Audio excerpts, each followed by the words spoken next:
In today's video, I'm going to teach you how to delete a deposit in QuickBooks Online in 2 steps. By the end, you'll know exactly where to go, what to click, and what to look out for so you can confidently remove a deposit that shouldn't be there.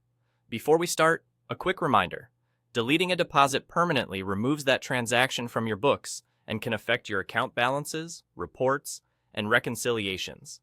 Make sure you're deleting the correct item, and if the deposit has already been reconciled, be prepared for a warning from QuickBooks.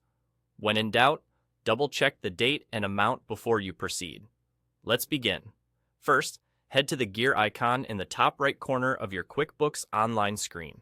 This is your gateway to key settings and tools. From the menu that opens, select Chart of Accounts. This page lists all of your accounts, bank accounts, credit cards, and other ledgers you use to track money. Next, find the specific account where the deposit was recorded. For most people, that will be the bank account that received the funds. If you have a long list, use the search bar or sort the list to locate it quickly. Once you've found the correct account, click View Register. The register is a detailed log of every transaction that has hit that account.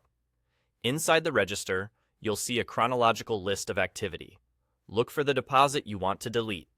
Deposits typically appear with a type or category indicating they are deposits, and the amount will show as an increase to the account. Verify the date, payee if applicable, and amount to make sure you've got the right one. Click the deposit to expand its details. Now, click Delete. QuickBooks may prompt you to confirm, especially if the deposit has been reconciled or linked to other entries. Read the message carefully, and if you're certain, confirm the deletion. That's all there is to it. After deleting, take a quick glance at the register total and your account balance to ensure everything looks as expected. If you remove the wrong deposit by mistake, you can recreate it later using the same details you originally intended. And if the deposit was part of a completed reconciliation, consider noting the change so your records stay consistent and your accountant can adjust if needed. You've just learned the simplest, most direct way to delete a deposit in QuickBooks Online.